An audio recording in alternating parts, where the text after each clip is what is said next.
Olá, amigos do canal de Olhos Bem Abertos, sou a Anísia Unti. Como sempre, estamos juntos nesse encontro para prosseguirmos ouvindo e observando melhor as palavras que Jesus nos deixou. E elas são tão atuais, são tão neste momento em que estamos vivendo, que às vezes é até assustador. Jesus, um pouco antes da sua crucificação, ele faz uma série de advertências dentro daquilo que foi chamado do discurso apocalíptico de Jesus, ou alguns chamam também do discurso escatológico.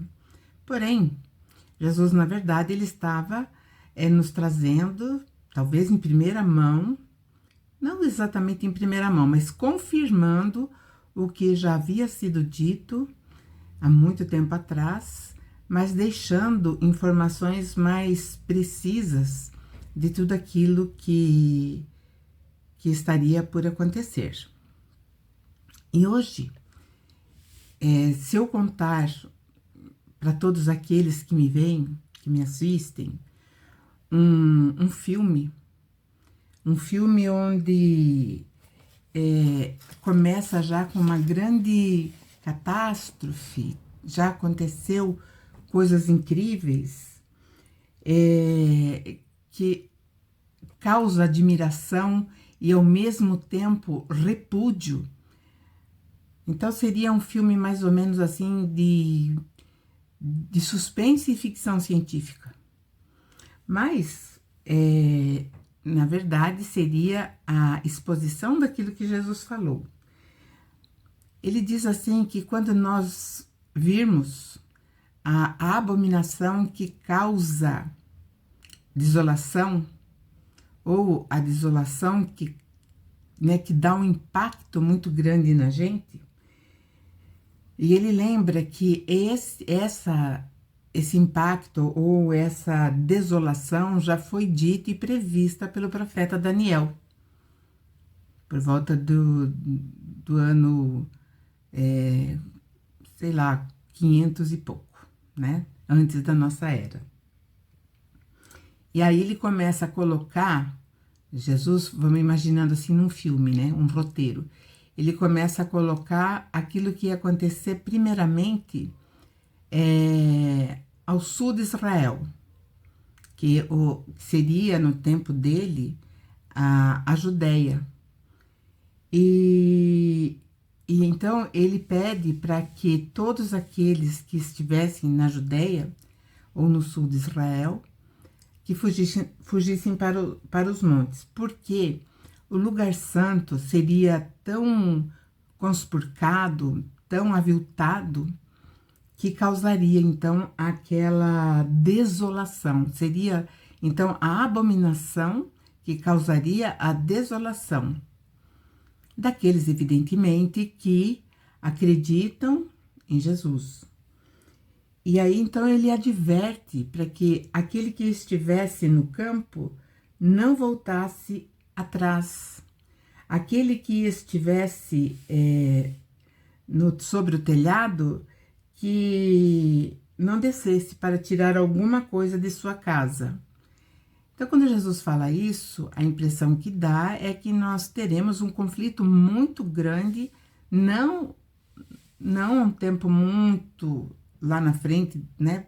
Provavelmente isso já até esteja acontecendo, ou então já foi, né, elaborado por aqueles que querem realmente, sei lá, destruir. E aí Jesus fala, então, né, que fugir para os montes, para os lugares mais altos, onde provavelmente, vamos dizer, né, ficariam livres de qualquer efeito colateral de alguma coisa que fosse detonada, alguma coisa assim. Então, Jesus fala que não adiantaria nada, né? Porque como será tão repentino, não adiantaria nada aquele que estava no telhado descer correndo para pegar suas coisas, para fugir, porque não ia dar tempo. E ele continua falando, né? E quem estiver no campo, não volte atrás a buscar os seus pertences. Fugisse, que corresse. E continua assim, né? E ele diz, ai das grávidas e das que amamentam naquele dia. Quando Jesus fala assim, ai das grávidas e ai daquelas que amamentam, ele está se referindo a aquelas mães que estarão com seus bebezinhos ali, novinhos.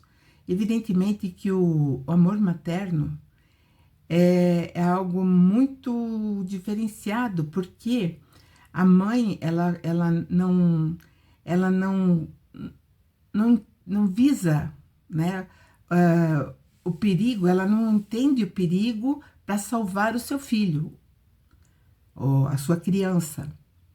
Então, as mães, elas têm essa força, eu digo assim, instintiva, de salvar a sua cria. Então, mesmo as grávidas, porque nós sabemos que quando uma mulher ela está gestando outro ser, ela já está completamente tomada por aquele sentimento forte materno, por aquele ente que está se desenvolvendo dentro do seu ventre.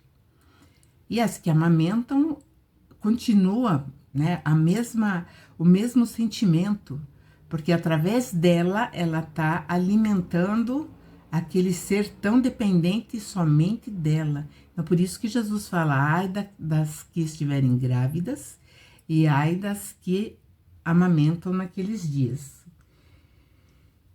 E aí ele fala, orai para que a vossa fuga não aconteça no inverno e também no dia de sábado, porque lá ainda o sábado ele é guardado porque é uma das leis trazidas por Moisés, que Moisés instituiu isso durante a caminhada do deserto, que no sábado não se faria nada.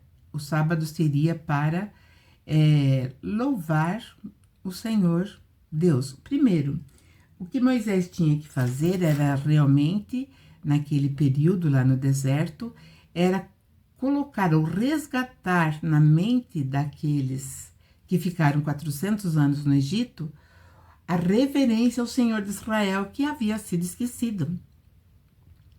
Então, Moisés, ele tinha que fazer isso. Vamos dizer que seria o dia em que todos estariam focados, olhando na mesma direção, saudando o Senhor de Israel, que é Yahvé. E aí Jesus continua falando assim, então por isso ele diz no sábado, porque até hoje nós sabemos que existem denominações cristãs, pelo menos uma que eu conheço, e que guarda o sábado, e não faz absolutamente nada nesse dia. Mas quando isso lá atrás foi devido ao resgate da lembrança, ou então até a instituição, né, de uma visão renovada que já havia sido perdida nos 400 anos do Egito. Então, era necessário resgatar a tradição, trazendo, então, o Deus de Israel novamente para o seio do povo. Porque até então, né, sabemos que o Egito, ele era comandado pela divindade chamada Amon-Ra, que era o senhor do Egito. Um dia falarei mais sobre Amon-Ra. E aí ele fala assim, porque haverá tão grande aflição como nunca houve desde o princípio do mundo, até agora, e nem tampouco haverá no futuro. Quando ele diz assim, não haverá, grande, porque haverá uma grande aflição.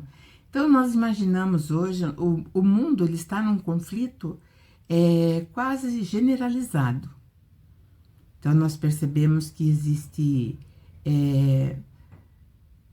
oposição de um país para o outro, existem alianças que de repente, né, cortam os laços com determinado país e começam a uma aliança com outro país em determinada circunstância. E assim nós vamos vendo que os seres humanos, eles começam novamente a se entrelaçar de uma forma não boa, não é saudável, porque é através do interesse daquilo que um pode levar vantagem, ou então, sabe, unir-se a uma força para destruir outra força. E então nós estamos nesse período. Esse é o nosso momento. Sempre foi assim? Sempre. Só que hoje isso tem uma, vamos dizer assim, uma força muito maior. Nós temos hoje uma comunicação intensa, o que acontece lá eu sei aqui, o que acontece aqui eu sei lá. Então, o mundo gira de uma forma, vamos dizer assim, muito aberta, muito escancarada. Então, não tem como mais nós estarmos sem entendermos o que acontece.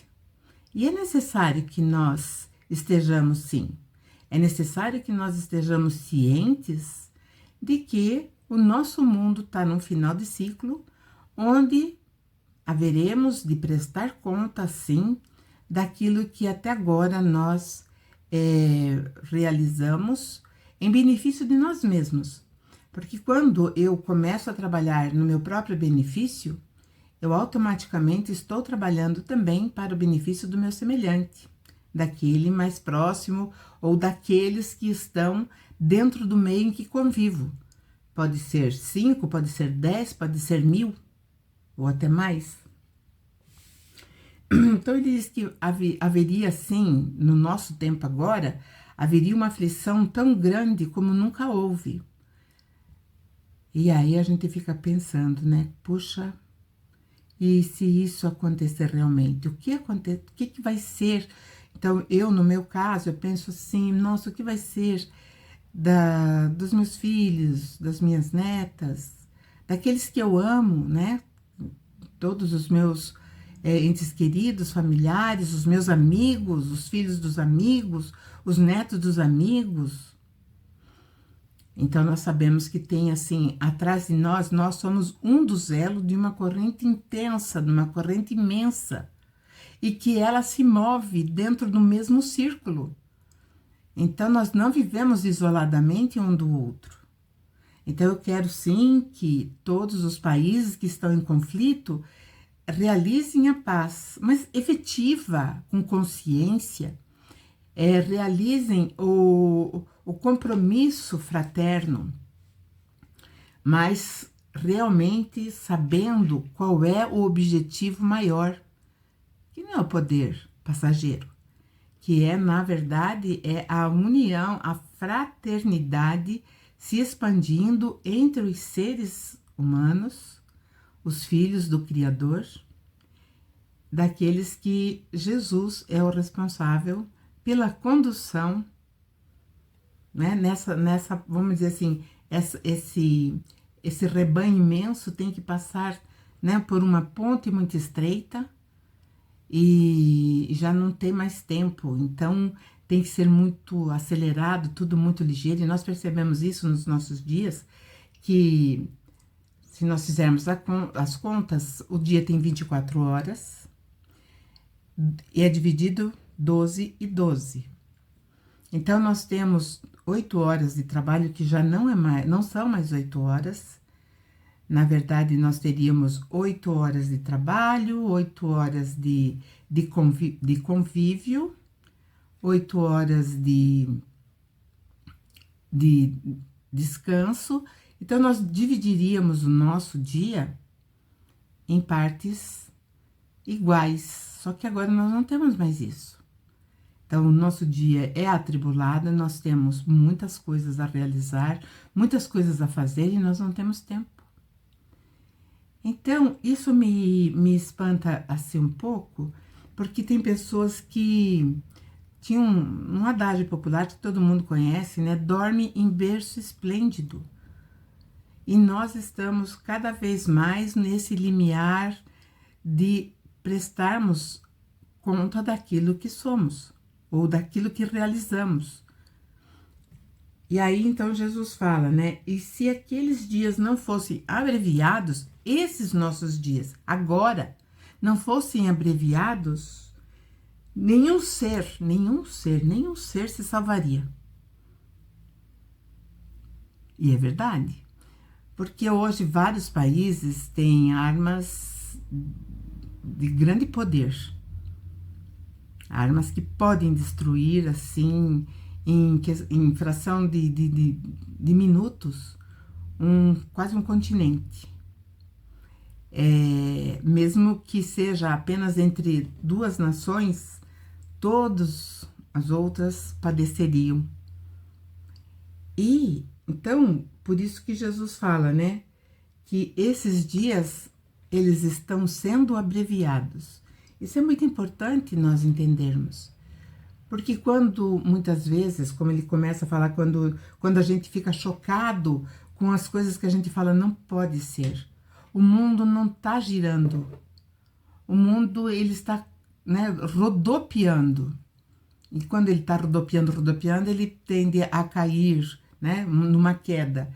Então, Jesus está falando que sim, esses dias trariam, sim, grande destruição, mas seriam abreviados. Mas ele diz o porquê que seriam abreviados esses dias. Por causa daqueles que estão de olhos bem abertos. Como ele diz aqui, por causa dos escolhidos. Não é escolhido assim a dedo por ele. A escolha, gente, é nossa. Nós fazemos as nossas escolhas. Nós decidimos em qual posição iremos ficar.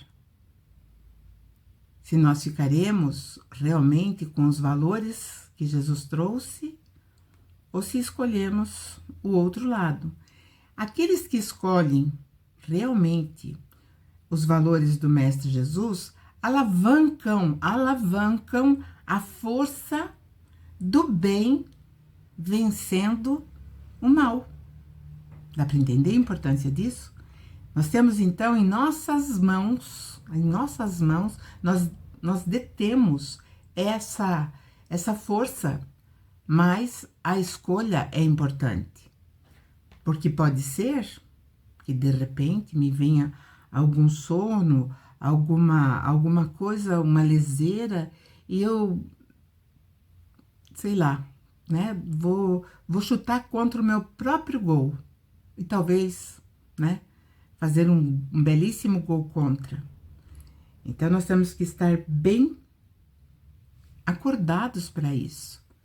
Porque somos nós os responsáveis pelo fortalecimento dessa liga do bem, para que o bem vença o mal e toda a população da Terra seja mais, vamos dizer assim, norteadas para o caminho que é o único caminho a seguir. Porque em João, no evangelista João, Jesus fala: eu sou o caminho, a verdade e a vida. Muitos acham isso apenas um refrão. Não, ele é o caminho, porque fora do mundo justo não vai haver nenhuma condição de sucesso. Então, quando ele diz eu sou o caminho, é esse caminho que ele está mostrando para nós. E ele diz: eu sou a verdade, porque nele não há mentira, não há engodo. E a vida?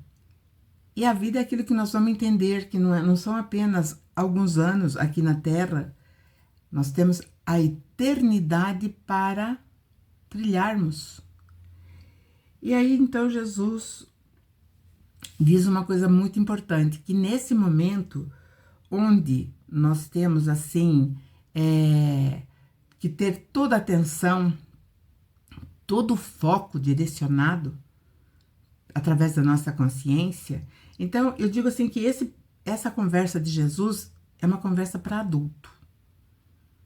É uma conversa para aqueles que já entendem exatamente o significado da palavra perigo, o significado da palavra cuidado, o significado da palavra educação. Eu não estou dizendo de educação, né, moral, mas sim uma educação que seja espiritual. Porque é fácil nós falarmos, não pode roubar, isso daí é certo. Não pode prejudicar o teu amigo ou o teu semelhante, também é certo. Mas a educação espiritual é aquela que nós vamos entender tudo aquilo que se discutir na nossa frente. Nós vamos entender qual é a verdadeira razão de estarmos aqui. E por quê estamos aqui, né? Então, Jesus fala que nesse momento, onde a humanidade vai estar num estado de comoção, né? Porque é muita coisa, é muito conflito, é um contra o outro, é nação contra nação, irmão contra irmão, pais e filhos não se entendendo, irmãos se traindo uns aos outros. Então, é um conflito generalizado. Então, nesse momento é que vão aproveitar e vão começar a aparecer os falsos cristos, os falsos profetas, e eles vão trazer, assim, prodígios, sinais, que todo mundo vai falar, eu acho que é. Hoje nós temos, em alguns lugares, nós temos já aqueles que se dizem, esse é o verdadeiro Messias. Mas, será que é? Então, por curiosidade, eu acompanho um pouco, né, o passo a passo desse Messias, mas é uma boa pessoa? Mas não é espetacular. Ele não traz vamos dizer, aquele campo áurico que o verdadeiro Messias traz. Tanto que as suas palavras ainda estão incubadas lá numa determinada região que ninguém sabe. Só sabe aqueles que têm curiosidade para pesquisar. Também fiquei sabendo que em algum lugar dos Estados Unidos está Jesus, que está novamente na forma de homem, encarnado na Terra. Se fosse verdade, nós teríamos uma revelação de alguma forma. Porque, como Jesus falou, é impossível esconder uma lâmpada acesa embaixo da mesa e não ser percebido. Porque essa lâmpada vai espargir luz. Então, não tem como. E isso é tão patente porque, para vocês que me assistem, provavelmente uns ou outros já ouviram falar, mas a maioria não. Então, Jesus fala que surgirão os falsos profetas e os falsos cristos. Hoje nós temos vários falsos profetas. Hoje não é mais ligar a televisão, é ligar a telinha, né, do nosso aparelho celular e nós vamos ver várias previsões, aqueles que, né, começam a desdobrar ali o próximo passo da humanidade, o próximo passo do mundo. E aí ele diz que todos esses que vão se passar por falsos cristos e falsos profetas, eles vão enganar até aqueles que estão de olhos bem abertos, que Jesus chama de escolhidos. E aí ele diz, e tudo isso eu tenho dito, eu tenho predito, ou seja, eu estou prevendo o que vai acontecer. Prestem atenção. Portanto, se disserem para vocês, eis que ele está no deserto, não saiam. Eis que ele está no interior de alguma casa, não vão. Porque assim como o relâmpago sai do Oriente e vai e se mostra até o Ocidente, assim também será a sua vinda. Então, nós não vamos acreditar. Não dá para acreditar, como a maioria já nem conhece esses que estão falando que são o Messias. E aí ele fala, pois onde estiver o cadáver, ali se juntarão as águias. As águias, nós sabemos que elas são carnívoras, né? Então, aqueles que não estiverem de olhos bem abertos, estarão como mortos. E as águias, então, se aproveitarão. Então, essa é a nossa reflexão da semana. E estaremos juntos na próxima semana. Peço que deixem um like, que compartilhem o vídeo, deixem seus comentários. E estaremos juntos na próxima semana. Que vocês tenham uma ótima semana e até lá!